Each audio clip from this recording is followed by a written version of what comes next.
नमस्कार, star news में आप सभी को स्वागत है। दोस्तों, इस वक्त मैं मौजूद हूँ डिगलीपुर में, जो मेन सिटी, और आज भारत का वीर संतान का जन्मदिन है।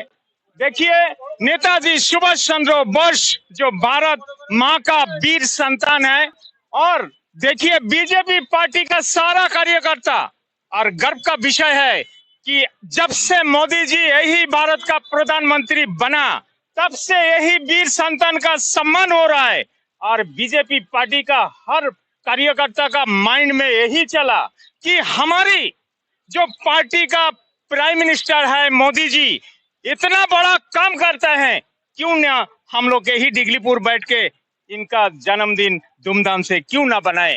तो देखिए, सारा कार्यकर्ता यहीं पे है, साथ में हमारे डिगलीपुर का प्रमुख जी और डिगलीपुर का जो बीजेपी पार्टी का डिस्ट्रिक्ट प्रेसिडेंट नरेश हल्दर जी है, और सारे कार्यकर्ता। तो सोचने वाली बात है, जब तक यही भारत में कांग्रेस राज था, यही वीर संतान का सम्मान नहीं होता था।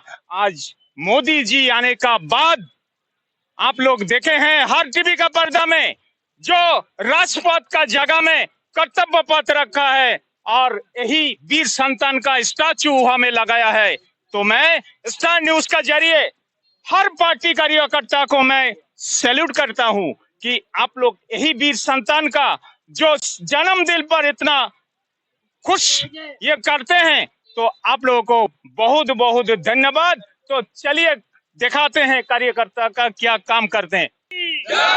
भारत माता की जय। नेताजी जिंदाबाद, नेताजी जिंदाबाद, नेताजी जिंदाबाद। नेताजी सुभाष चंद्र बोस अमर रहे, अमर रहे। अभी देखिए, डिगलीपुर का जो प्रमुख जी दीपंकर मिस्त्री, उनको यहाँ में खड़े हैं। दीपंकर मिस्त्री जी डिगलीपुर का प्रमुख, माल्यार्पण किया है। साथ में मौजूद है डिस्ट्रिक्ट प्रेसिडेंट नरेश हल्दर जी, डिगलीपुर बीजेपी पार्टी का डिस्ट्रिक्ट प्रेसिडेंट। हे भारत भाग्य विधाता, पंजाब सिंधु गुजरात मराठा द्राविड़ चलो बंगो विंध्य हिमाचल यमुना गंगा उच्चल जलधि तरंगो। तब शुभ नामे जागे, तब शुभ आशीष मागे, गाहे तब जय गाथा। जन गण मंगल नायक जय हे भारत भाग्य विधाता। जय हे जय हे जय हे जय जय जय जय हे। भारत माता की भारत माता की नेताजी तुम्ही देखा। और अभी मैं ये सुनाने के लिए कोशिश कर रहा हूँ कि डिगलीपुर का प्रमुख जी मेरा बगल में खड़े हैं, तो यही वीर संतान का बारे में दो चार शब्द कहेंगे। तो सुनिए सर। जय हिंद सर। आज ये वीर संतान का जन्मदिन पे आप लोग सभी ये कार्यकर्ता आए हैं, तो इस विषय में दो चार शब्द कहिए सर। सबसे पहले तो आपका चैनल को बहुत बहुत धन्यवाद। और आज का जो एक विशेष दिन है, आप सभी को पता है कि हमारा नेताजी का जन्मदिन है। आज सारा विश्व में, देश भर जो है हम लोग हर जगह में मनाते हैं, और हम लोग भी डिगलीपुर में हमारे डिस्ट्रिक्ट टीम का माध्यम से जो है हम लोग भी आज मनाए हैं। और ये जो हमारा नेताजी है, इनका बारे में तो आप सभी को पता है कि इनका स्वतंत्रता सेनानी का रूप में हमारे भारतवर्ष में जिस हिसाब से काम किया है उन्होंने, तो हम लोग इनको कभी भूल नहीं सकता है। तो इस दिन को हम उसी के हिसाब से कि हम लोग उनका राह पे चले और इस देश को और भी आगे लेके जाए, यही हमारा कामना है। आगे हमारा जो भी सुभाष चंद्र जी का बारे में बोलना है, हमारा प्रेसिडेंट जी तैयार है, वो बोलेंगे। बहुत बहुत धन्यवाद सर आपको। तो अभी डिस्ट्रिक्ट प्रेसिडेंट नरेश हल्दर जी बहुत अच्छा काम करते हैं। जब से डिस्ट्रिक्ट प्रेसिडेंट बना यही डिगलीपुर में एक एक मिरेकल होते गया। तो आज यही वीर संतान का बारे में क्या बोलते हैं आप लोग सुनिए। सर, स्टार न्यूज में आपका स्वागत है। आज ये वीर संतान का जन्मदिन पे आप लोग ये प्रोग्राम किया है, तो मोदी जी का बहुत बड़ा सोच है और वही पार्टी का आप प्रेसिडेंट बना है, तो आप पब्लिक को क्या मैसेज देना चाहते हैं सर, बताइए। नमस्कार। नेताजी का बारे में एक्चुअली कोई मैसेज किसी को देना आवश्यकता ही नहीं है, क्योंकि ऐसा कोई नहीं है हमारा देश के अंदर जिसको नेताजी का बारे में कुछ ना कुछ मालूम ना हो। नेताजी एक ब्रांड है। आज नेताजी बोलने से, आज अमेरिका का टाइम स्क्वायर में खड़ा होके भी कोई नेताजी बोलेगा तो सारा दुनिया का आदमी सुभाष चंद्र बोस को ही समझेगा। अगर उनका नाम नहीं लेके बोले कि एक नेताजी, तो सब सुभाष चंद्र बोस जी को ही नेताजी सोचेंगे, दूसरा कोई नेताजी को नेताजी नहीं सोचेंगे। तो वो अपने आप में दर्शाता है कि नेताजी कितना पॉपुलर है और नेताजी लोगों का दिल में रहता है। आजकल हमारे जब से एनडीए गवर्नमेंट आया, तब गवर्नमेंट कार्यक्रम में नेताजी का प्रोग्राम हो रहा है। उसका पहले नेताजी का प्रोग्राम गवर्नमेंट का कार्यक्रम में नहीं था, लेकिन फिर भी देश का चौराहे पे, देश का छोटा छोटा कस्बा में, छोटा छोटा जगह में नेताजी का बर्थडे, जनरल आम जनता पेंडल लगा के नेताजी का बर्थडे मनाता था। जो सरकारी कोई नोटिफिकेशन नहीं रहता था, लोगों का दिल के अंदर से आता था। सबको मालूम है नेताजी का जो तरीका था देश स्वाधीन कराने के, वो गांधी जी से अलग था। कांग्रेस का जो तत्कालीन कांग्रेस का जो सोच था उससे अलग था। गांधी जी का और बाकी लोगों का ये था कि अहिंसा का थ्रू हम लोग स्वाधीन करेगा। इसका सबसे बड़ा विरोध तब हुआ जब वर्ल्ड वॉर 2 हुआ। वर्ल्ड वॉर में क्या हो गया, गांधी जी को कहना था वर्ल्ड वॉर में हम लोग ब्रिटिश वालों को साथ देंगे। अभी मुश्किल का टाइम है ब्रिटिश गवर्नमेंट का, और इस लोग को अभी दुख का टाइम है, इस लोग का तकलीफ का टाइम है। इस टाइम में हम लोग उससे लड़ाई नहीं करना, इस टाइम में उस लोग को हम लोग साथ देंगे, फिर वो लोग दया करके हम लोग को स्वाधीन करा देगा देश। बट नेताजी का सोच और बाकी लोगों का सोच अलग था कि यही टाइम है शत्रु को प्रहार करने के लिए। शत्रु जब दुर्बल होता है उसी टाइम उसको प्रहार करके हराना है। और ब्रिटिश साम्राज्य कोई ऐसा नहीं था कि दयावान लोग नहीं था। एक टाइम में बोला जाता था ब्रिटिश का जो साम्राज्य का सूर्योदय कभी होता ही नहीं है। लेकिन नेताजी और उनका साथियों को ये कहना था कि ऐसा नहीं होगा। वर्ल्ड वॉर का टाइम में ही वो लोग वीक है, इस लोग को प्रहार करना है। इसलिए नेताजी ने जापान का साथ दोस्ती किया, रशिया का साथ दोस्ती किया, हिटलर से मिले।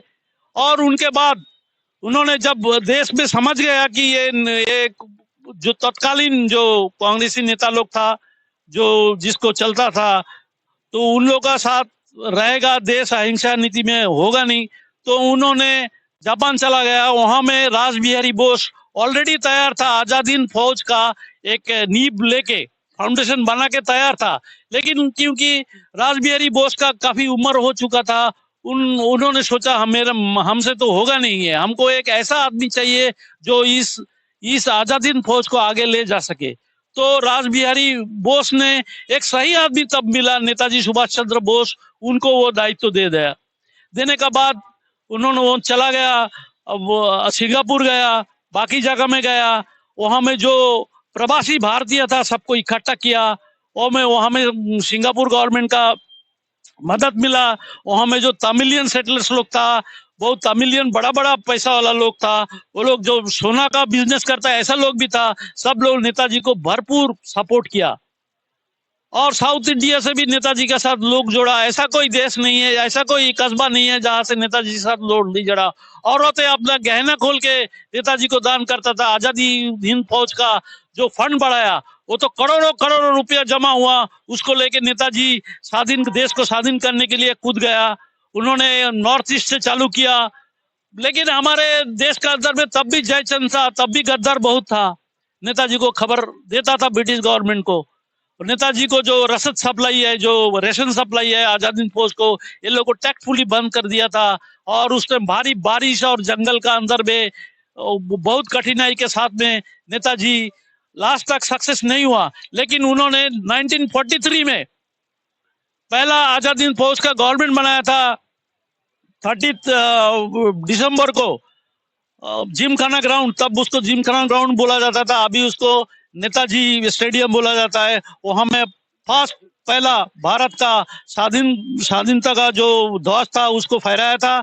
नेताजी एक फुल प्लेस गवर्नमेंट बनाया था, वो करेंसी भी निकाला था, और उस देश नेताजी जो गवर्नमेंट बनाया था आजाद हिंद फौज गवर्नमेंट, उसको देश का दुनिया का बहुत सारा देश उसको मान्यता दिया था। उसमें से रशिया, चीन, जापान, सिंगापुर, इस तरह करके 7-8 देश उस टाइम उनको मान्यता दिया था।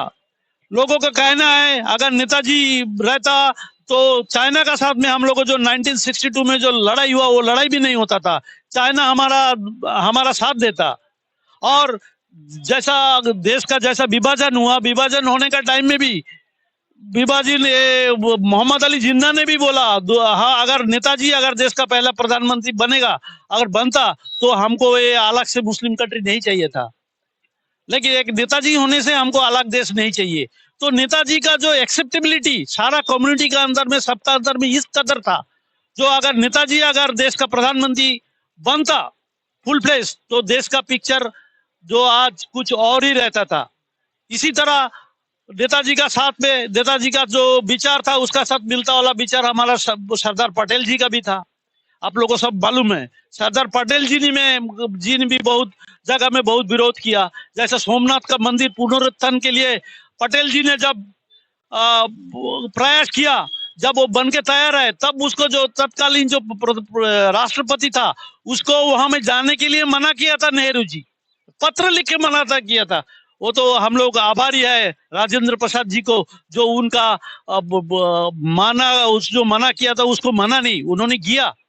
तो आज सोमनाथ का मंदिर का फिर से पुनरुत्थान होगा। अभी जो हमारा देश का जो भुला दिया गया जो शहीद है, वो सब धीरे धीरे सब आगे आएगा। भगवान बिरसा मुंडा और जो कस्बा के जो लोग था, वो धीरे धीरे सब हम लोग को इतिहास का पन्ना में वापस आएंगे, यही उम्मीद रखते हैं। देश का इतिहास को विकृत किया गया है, खाली एक परिवार को ही महिमा मंडन किया गया है।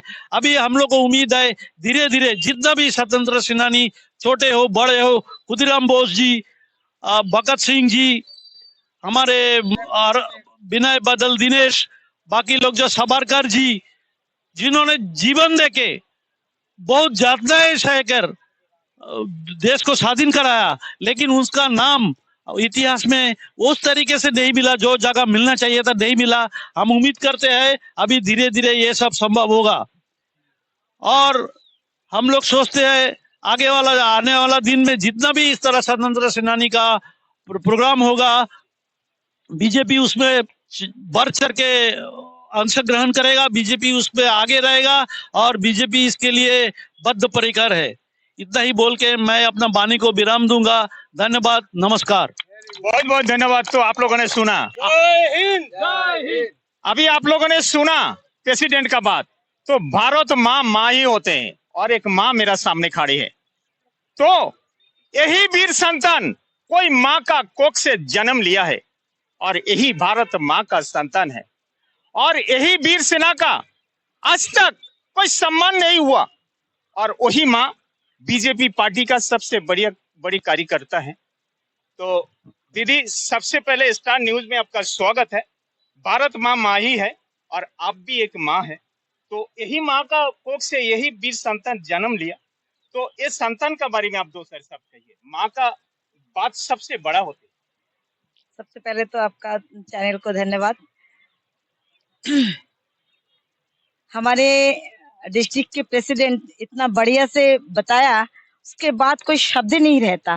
पर मैं एक माँ होने के नाते कहना चाहूंगी कि हमारा आज का जो युग है, तो हम लोग भगवान तो देखे नहीं, हम लोग मानते हैं, विश्वास करते हैं कि भगवान है।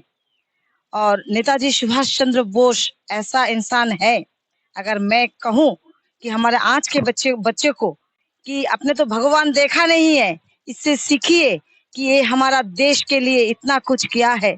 आज हम जो खुलेआम खड़े हैं, अपना सांस प्रश्वास सब ले रहे हैं, इस तरह महान सुपुत्र की वजह से हम लोग आज ले रहे हैं, क्योंकि इन्होंने जो कष्ट झेला, हमारा आजादी के लिए इतना लड़ाई किया, मैं उन्हें तहे दिल से नमन करती हूँ कि इस तरह बेटा हर घर में जन्म ले और हमारा देश को कोई भी आए आक्रमण करने या कोई भी तकलीफ में पड़े, इस तरह बेटा बिना हिचके और अपना जान दे दे और देश के लिए काम करे। धन्यवाद। बहुत बहुत धन्यवाद। तो आप लोगों ने सुना, और यही भारत माँ की संतान, वीर संतान, इनको एक ऑफर दिया गया जब ब्रिटिश राज था, ऑफर दिया गया कि नेताजी आप हमारे देश में आइए, हमारा देश का काम करिए, हमारे आपका जो भी फैसिलिटीज है मैं दे दूंगा। लेकिन जवाब क्या दिया पता है? हम भी तो यही भारत माँ का संतान हूँ और कोई माँ का कोख से जन्म लिया है हर कोई, लेकिन उन्होंने एक ही बात में जवाब दिया, मैं भारत माँ का संतान हूँ, भारत माँ के लिए मैं जान दे दूंगा, लेकिन तुम्हारा पराया देश में मैं नहीं रहूंगा। और वही नेताजी का आज जन्मदिन पे आप लोग शायद बहुत ही खुश होंगे। और दुख यही बात की है कि कांग्रेस सरकार यही वीर संतान का सम्मान नहीं दिया। और इंग्रेज किस लिए गया? जब यही भारत में जब आजाद हिंद बाहिनी तैयार हुआ, इंग्रेज सोचा आज जब उसका अंदर में आजाद हिंद बाहिनी कौन था? हमारी भारत का संगठन। और वही संगठन में जब आजाद हिंद बाहिनी तैयार हुआ तो हमको यहाँ में रहने का और टाइम नहीं मिलेगा, तब जाके ये लोग चले गया। तो मेरा ये न्यूज देखने का बाद आप लोगों का विचार का इंतजार रहेगा। आप लोगों का विचार मेरा चैनल का कमेंट बॉक्स में कमेंट करके बताइएगा। इसी उम्मीद का साथ मैं मधुसूदन राय यही विदा लेता हूँ। धन्यवाद।